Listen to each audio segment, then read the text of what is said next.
ग्वालियर की मूर्तिकार और नेशनल अवार्डी दीपक विश्वकर्मा ने भगवान श्री राम की 51 फीट ऊंची वनवासी स्वरूप वाली विशाल मूर्ति तैयार की है, जिसे इस हफ्ते छत्तीसगढ़ के चंदखुरी में स्थापित किया जाएगा।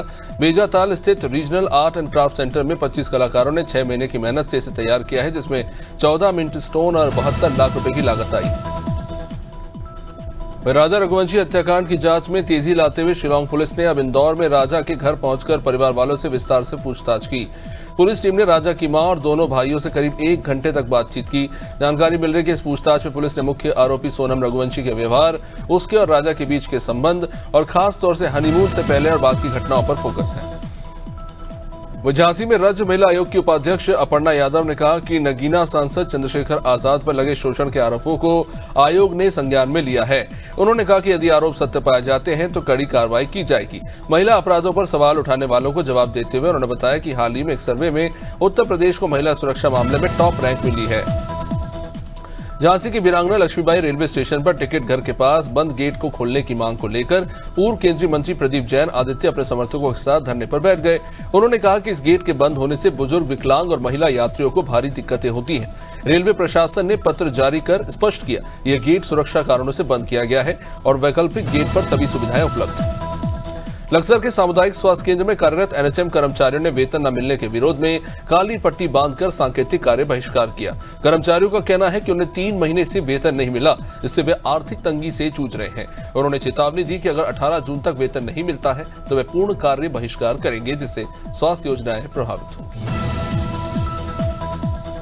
लखनऊ की रहीमाबाद थाना क्षेत्र के मवई कला गांव में रविवार रात दिल जला देने वाली वारदात सामने आई। अवैध संबंधों के चलते एक शख्स की बेरहमी से हत्या कर दी गई। हमलावरों ने वारदात को मृतक की मां के सामने अंजाम दिया। मंगलवार को पुलिस ने इस हत्याकांड का खुलासा करते हुए पिता पुत्र सुनील कुमार गौतम और दिव्यांश को गिरफ्तार किया है। दोनों के पास से हत्या में इस्तेमाल हथियार बरामद हो गए। नौगांव की मऊ सहानिया पंचायत में सिंचाई विभाग की जमीन से अतिक्रमण हटाने के बाद हरे भरे पेड़ों की कटाई को लेकर विवाद खड़ा हो गया। ग्रामीणों ने विरोध जताते हुए आरोप लगा दिया कि बिना वैध आदेश के एसडीओ लता वर्मा द्वारा जबरन पेड़ों को हटाया जा रहा है, जबकि सरकार खुद पर्यावरण बचाने पर करोड़ों खर्च कर दे रही है। विरोध के बाद फिलहाल पेड़ काटने की कार्रवाई पर रोक लग गई। सागर जिले की देवरी जनपद पंचायत के ग्राम सिमरिया के ग्रामीण दबंग से परेशान हैं। बता दें कि कुएं और भूमि पर 4 साल से दबंगों ने कब्जा कर रखा है। ग्रामीणों ने जनसुनवाई में अतिक्रमण हटाने की मांग की। ग्रामीणों ने बताया कि उन्होंने करीब 10 बार जनसुनवाई में शिकायत कर 181 पर भी आवेदन दिया, लेकिन हर बार सिर्फ आश्वासन मिला, काम कुछ नहीं हुआ। संभल में सड़क चौड़ीकरण को लेकर अतिक्रमण हटाओ अभियान चल रहा है। अतिक्रमण की जद में आने वाले तमाम मकान और दुकानों को बुलडोजरों से ध्वस्त किया जा रहा है। साथ ही अवैध मंदिर, मस्जिद और दरगाहें भी हटाई जा रही हैं। इसी क्रम में देर रात चंदोसी के एसडीएम ने सड़क पर उतरकर अतिक्रमणकारियों को चेतावनी दी कि या तो खुद अतिक्रमण हटा ले, नहीं तो प्रशासन बुलडोजर चला देगा।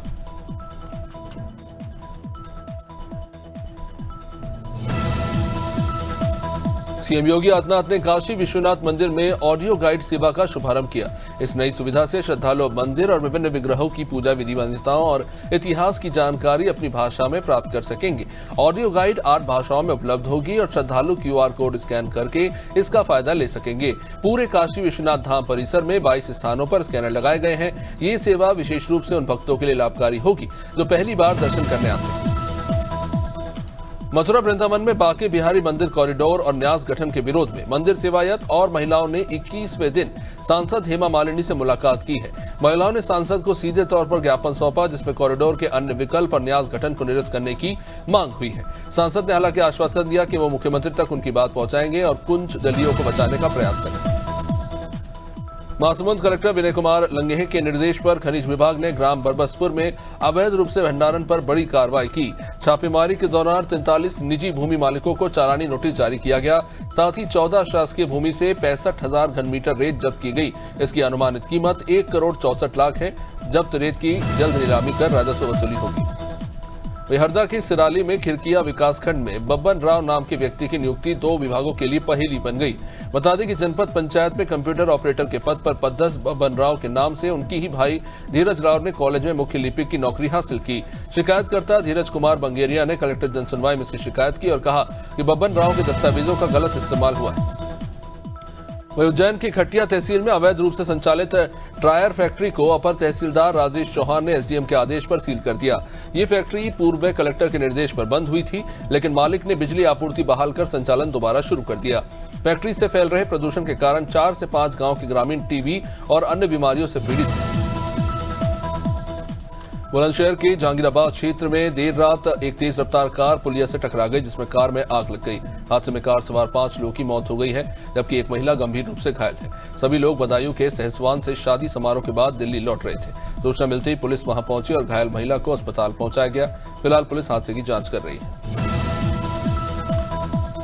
महाराजगंज जिले में मानसून की शुरुआत के साथ ही एक बार फिर बाढ़ का खतरा मंडराने लगा है। नेपाल से निकलने वाली नदियों के उफान में आने की आशंका से ग्रामीण सहमे हुए हैं। हर साल इन नदियों का जलस्तर अचानक बढ़ जाता है, सैकड़ों एकड़ फसलें डूब जाती हैं और कई गांव जलमग्न हो जाते हैं। ग्रामीणों ने प्रशासन पर हर साल खानापूर्ति करने और इंतजाम न करने के आरोप लगाए। गोंडा की मेहनौन विधानसभा क्षेत्र की सबसे जर्जर सड़कों में से एक बाबागंज इटिया थोक मार्ग को लेकर युवकों का गुस्सा फूट पड़ा। राष्ट्रीय छात्र पंचायत के नेतृत्व में युवाओं ने रंबापुर चौराहे पर गड्ढों से भरी सड़क में धान की रोपाई कर विरोध जताया और सरकार से जल्द सड़क निर्माण कराए जाने की मांग की। स्थानीय लोगों का कहना है कि विधायक के प्रयासों से इस सड़क की 3 बार स्वीकृति मिल चुकी है। शमशाबाद में खरीफ सीजन की तैयारी के बीच खाद्य संकट देखने को मिल रहा है। किसानों की शिकायत पर कलेक्टर अंशुल गुप्ता ने सूर्यनगर स्थित सरकारी खाद्य वेयर हाउस का औचक निरीक्षण किया। निरीक्षण के दौरान उन्होंने खाद्य स्टॉक की स्थिति जानकारी ली और किसानों की समस्याओं को गंभीरता से लेते हुए एसडीएम अजय प्रताप सिंह को जांच के निर्देश दिए।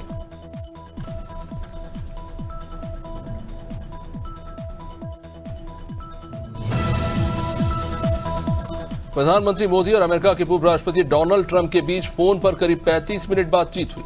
विदेश सचिव विक्रम मिस्री के मुताबिक ये कॉल राष्ट्रपति ट्रंप के अनुरोध पर हुआ, क्योंकि G7 शिखर सम्मेलन में दोनों नेताओं की मुलाकात तय थी, लेकिन ट्रंप को अचानक अमेरिका लौटना पड़ा।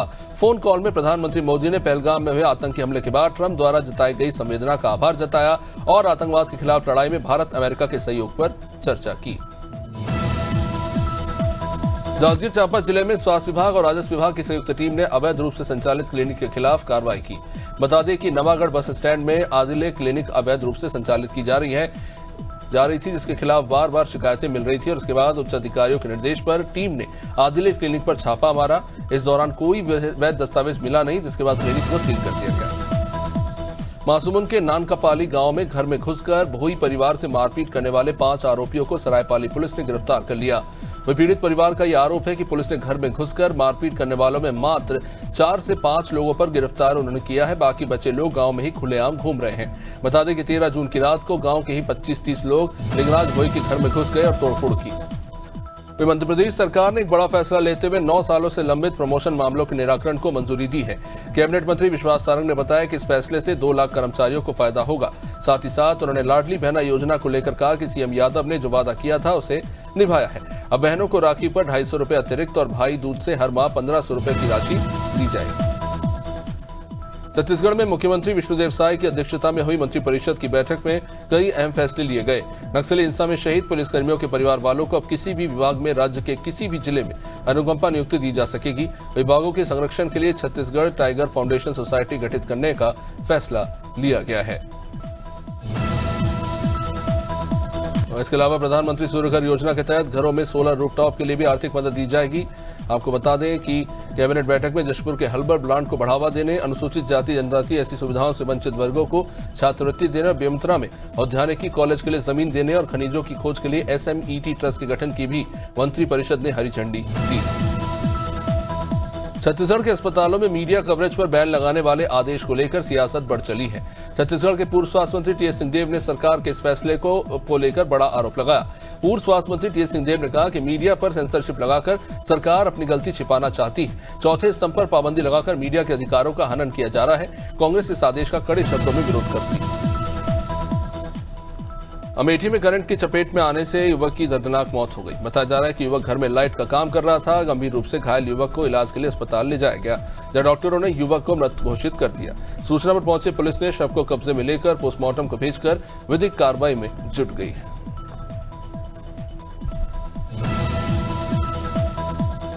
बलरामपुर जिले के राजपुर में हिंदू संगठनों ने बीते दिनों राजपुर एसडीएम तहसीलदार धर्मांतरण करने का आरोप लगाते हुए कार्रवाई करने को लेकर कलेक्टर को एक ज्ञापन सौंपा, जिसके चलते एसडीएम और तहसीलदार का तबादला किया गया। एसडीएम को जिला कार्यालय बलरामपुर स्थानांतरण किया गया है और तहसीलदार को हटाकर कार्यालय भू अभिलेख शाखा में पदस्थ किया गया।